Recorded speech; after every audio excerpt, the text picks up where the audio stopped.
صحافت وہی ہے جو آپ کہہ رہے ہیں. یہ صحافت سے ہٹ کر ایک چیز ہے. یہ اب صحافت پلس ہے. 26 نومبر کے بعد وہاں پر چھاپا مارا تو آپ کے ایک اور دوست بھی ہیں جو جگہ جگہ چھاپے مارتے ہیں اور آپ ان کے حوالے سے رائے کس قسم کی رکھتے ہیں کہ مذہبی معاملات میں یہ جو ایکسٹریمزم ہے، یعنی آپ ایک پیغام دے ڈالیں. بینگ اے جرنلسٹ میں آپ سے یہ سوال کر رہا ہوں، پیغام دینے کے بعد اگر آپ اس کو پرسنل ہو جاتے ہیں تو پھر ایک نہیں، دو نہیں، سینکڑوں ولاگس آپ کرنا شروع ہو جاتے ہیں. کیا آپ کے اندر تو میں نے یہ چیز نہیں دیکھی، آپ نے 2-4 چیزیں کی اس کے بعد پیچھے ہٹ گئے. اگر آپ اس چیز کو مناسب سمجھتے ہیں تو آپ نے وہ تقلید کیوں نہیں کی اس راہ کی؟ کس کی بات کر رہے ہیں؟ میں اقرار الحسن کی بات کر رہا ہوں. سید کی بات کر رہے ہیں. جی ہاں. سید مجھ سے تو بہتر ہے، مجھ سے اچھے ہیں. میں تو اتنا اچھا کام نہیں کر سکا. میرے خیال ہے گھر تک چھوڑ کر آنا چاہیے. اگر آپ نے کسی سے یا تو بگاڑنی نہیں چاہیے، ٹھیک ہے، اور اگر بگاڑی ہے، میرا اصول تو یہی ہے کہ اس کو گھر تک چھوڑ کر آنا چاہیے. صحافت کا اسلوب کیا ہے کہ آپ صرف آگاہ کرتے ہیں عوام کو کہ فلاں شخص ہے، یہ برا ہے، اس کے دکان پہ سامان اچھا نہیں ہے، مت جائیے، یا پھر آپ یہ کھڑے ہو جائیں نہیں میں شٹر بند کرا کے جاؤں گا؟ ان دونوں چیزوں میں صحافت کس کو کہیں گے؟ صحافت وہی ہے جو آپ کہہ رہے ہیں. یہ صحافت سے ہٹ کر ایک چیز ہے. یہ اب صحافت پلس ہے. یہ صحافت پلس ہے، جیسے پرو جرنلزم ہے، پرو میکس ہوتا ہے نا، میکس پرو، اور ایک نئی ٹرم اپنے نکال دی ہے.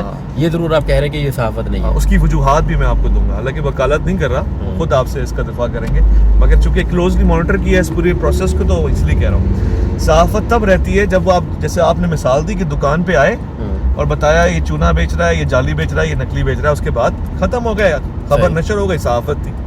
مگر مجھے بتائیں کہ جب وہ یہ کام کرے اور اس کے بعد اس کے گھر پہ حملہ ہو، اس کی عزت و ناموس پہ حملہ ہو، اس کے باپ دادا پہ حملہ ہو، جب بات ذاتیات پہ آ جائے تو پھر یہ ذاتی مسئلہ ہی ہوتا ہے. یہ فائر ون سائڈڈ نہیں ہوتا. جب اس طرف سے میزائل آ رہے ہوں، راکٹ آ رہے ہوں، تو یہ تو بے وقوفی ہے کہ نہیں جی میں نے جب پٹاخہ پھوڑا تھا بس میں پٹاخے پہ اکتفا کروں گا. نہیں، پھر آپ کو ایٹم بم گرانا پڑتا ہے. سر آپ، میرے خیال جسٹیفیکیشن یہی ہے. آپ لیکن بہرحال وہ اس کا اپنا معاملہ خود دفاع کریں گے. جو میں نے اویس کو، یا جو اویس کے دیکھنے والے ہیں وہ یہ جانتے ہیں کہ اویس انجینئر کے معاملے میں اتنا زیادہ آگے نہیں گیا. اس نے کیا کیا کہ آشکار کیا. آج بھی یہی ہے میرے لیے بہت ویورز کے لیے ایک بہت ہی اہم نقطہ ہے، اور وہ یہ کہ ہم یہاں بھی لگا سکتے ہیں، اور وہ یہ کہ آپ جب کسی شے کے بارے میں نشاندہی کرنا چاہ رہے ہوں تو پرسنل ہونے کی بجائے آپ آگاہی دیں، لوگوں کو اس کے بارے میں انفارم کریں، اور انفارم کرنے کے بعد آپ اس چیز سے پیچھے ہٹ سکتے ہیں. تو یہ بھی ایک تقلید ہے. اور دوسرا راستہ یہ بھی ہے کہ آپ اتنا پرسنل ہو جائے کہ جب تک آپ گھر تک نہ پہنچا کے آئیں، شٹر بند نہ کروا دیں، دروازے بند نہ کروا دیں، تب تک آپ بات نہیں آتے.